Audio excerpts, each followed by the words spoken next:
The Clever Rabbit and the Lion. In a dense forest, there lived a mighty lion. Every day, he went out hunting and didn't just kill one or two animals, but many at once.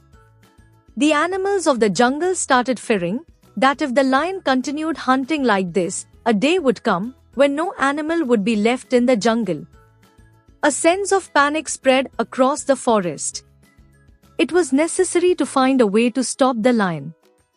One day, all the animals gathered and discussed the matter. Finally, they decided to go to the lion and talk to him about it. The next day, a group of animals approached the lion. Seeing them coming, the lion was startled and roared, "What is the matter? Why are you all coming here?"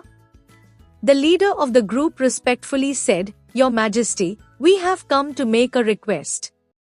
You are our king, and we are your subjects. When you go hunting, you kill many animals. You cannot even eat them all. Because of this, our numbers are decreasing. If this continues, soon no one but you will be left in the jungle. A king cannot exist without his subjects. If we all die, you will no longer be a king. We want you to remain our king forever. We humbly request that you stay at home, and every day, we will send one animal for your meal. In this way, both the king and his subjects can live in peace." The lion realized that the animals were speaking the truth.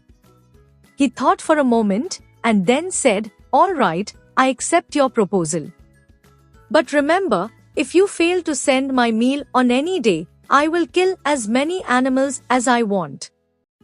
The animals had no choice but to agree to the lion's condition, and they returned to their homes. From that day onwards, one animal was sent daily to the lion for his meal. The animals took turns, and one from each species was chosen in rotation. After a few days, it was the rabbit's turn. A small rabbit was chosen as the lion's meal. Though tiny, the rabbit was very clever. He thought, dying at the hands of the lion, without trying to save myself, would be foolish.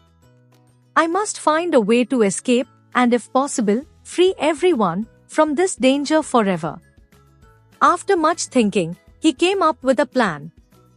The rabbit walked slowly towards the lion's den, taking his time.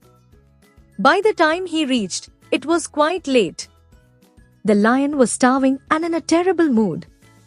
Seeing just a small rabbit approaching, he became furious and roared, "Who sent you? You are so small, and on top of that, you are so late. I will punish those fools who sent you. If I don't kill them all, my name is not the lion." The little rabbit humbly bowed and said, "Your Majesty, please listen to me. It's not my or the other animals' fault. They knew that one small rabbit would not be enough for your meal, so they sent 6 rabbits.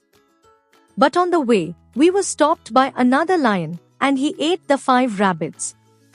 Hearing this, the lion roared in rage, "What? Another lion? Who is he? Where did you see him?" "Your Majesty, he is a very large lion," the rabbit replied. "He came out of a big cave underground. He was about to eat me too, but I told him, 'Sir, you don't know what you have done. We were on our way to serve our king his meal, but you ate all his food. Our king will not tolerate this. He will surely come and kill you.'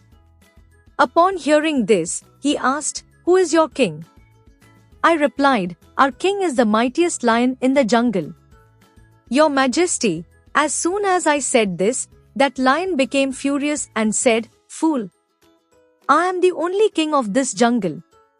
All animals here are my subjects, and I can do whatever I want with them. Bring this so-called king of yours to me, and I will show him who the real ruler is.' And so, he sent me to bring you to him." Hearing the rabbit's words, the lion was filled with anger and roared repeatedly, shaking the entire jungle.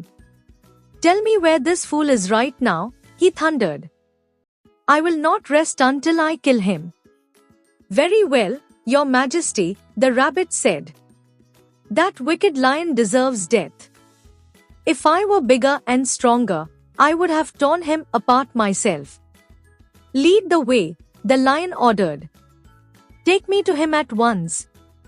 Come this way, Your Majesty, the rabbit said, guiding the lion to a well. He stopped near it and said, Your Majesty, the enemy lion lives inside this fortress below the ground. Be careful, an enemy hiding in a fortress is dangerous. I will take care of him, the lion growled. Just tell me where he is. When I last saw him, he was right here outside. Seeing you approach, he must have retreated into his fortress. Come, I will show you. The rabbit led the lion to the edge of the well and asked him to look inside. The lion peered into the well and saw his own reflection in the water. Mistaking his reflection for another lion, he roared loudly. The echo of his roar came back from the well, making him believe the other lion was roaring back at him. Enraged, he leaped into the well to attack his enemy. As soon as he jumped, he hit the well's wall and then fell into the water with a splash. Unable to get out, he drowned and died. Thus, using his cleverness, the little rabbit got rid of the lion forever. He returned home and told the jungle animals the story of the lion's death. Upon hearing the news, the entire jungle erupted in joy. All the animals celebrated and praised the clever rabbit.